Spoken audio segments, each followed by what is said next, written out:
Feels rather refreshing to be able to take out my frustrations on aliens every once in a while rather than other people, if you'll pardon the Trumpness of that statement. I refer, in spite of your racist allegations, to aliens from outer space, specifically to XCOM 2, the latest in the long-running line of strategy games and another game that nobody likes to talk about. Strategy games and I don't usually get along. I typically equate them to Shakespeare's histories, most likely created to pander to the self-proclaimed intellectual among the target audience, while remaining to normal people about as dull and uninvolving as the time periods they represent. But I found XCOM to be an exception to this rule by containing enough hard science fiction to hold my attention. As such, XCOM 2's story opens with the aliens having essentially conquered the Earth under the guise of messianic technocratic saviors, so it's nice to know right off the bat that everything you accomplished in Enemy Unknown was completely fucking worthless. Anyways, the aliens have supplanted Earth leaders and are gradually brainwashing the populace into a state of complacency through the use of complementary gene therapy clinics, which as far as corporate facades for global systematic oppression go, that's pretty fucking weak. You'd probably get better results disguising them as abortion clinics. At least that way, when domestic terrorism occurs, nobody would have the right to be surprised. So it's up to XCOM to piece itself together and organize a scrappy resistance to take down the alien overlords, which would have been a really nice framing device if it were at all what ended up actually happening.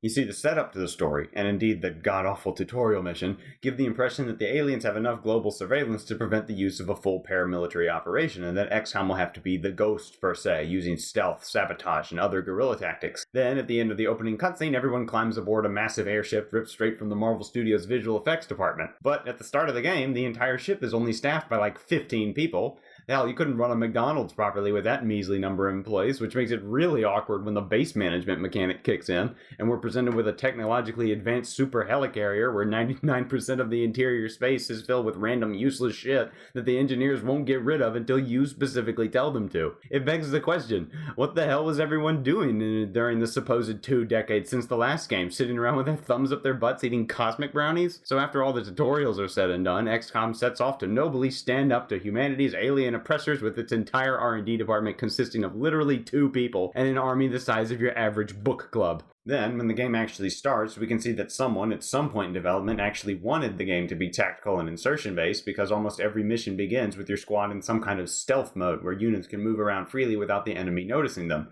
However, you can't use this as an opportunity to silently pick off aliens without the entire opposition noticing, because if you get within a certain range of the enemy, they automatically spot your entire squad, and if you discharge a weapon, the same thing happens. There's no damage or accuracy bonus for attacking when hidden, so explain to me the point of a stealth mechanic that offers you no tactical advantage and disappears anyways anytime you do anything.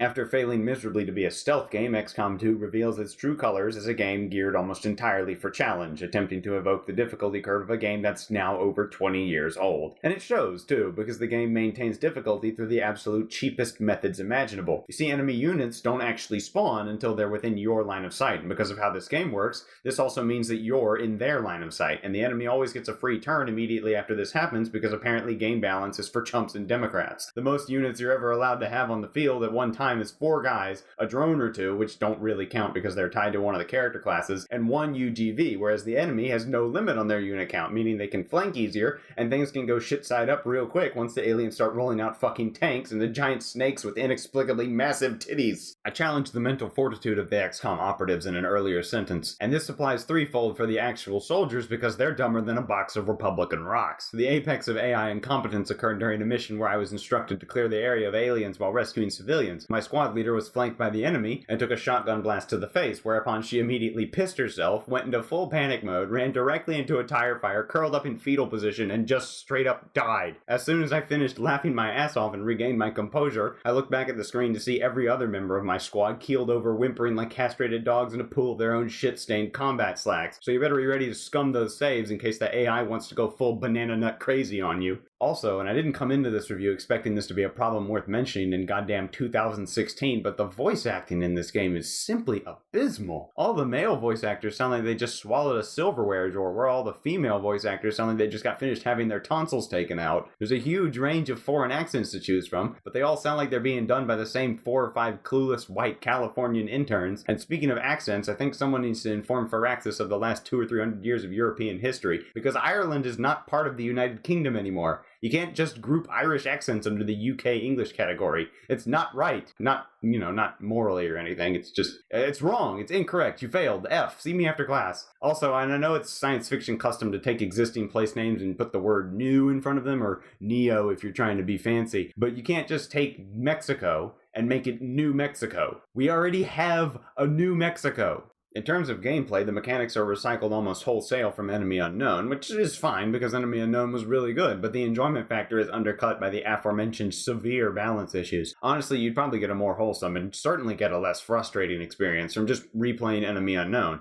XCOM 2 focuses too much on emulating the challenge of the past that it ignores much of the innovation of the present. Perhaps from this experience we can learn why we don't make games today the same way we did in the 1990s, because most of the games from the 90s were either unreasonably hard or just fucking suck.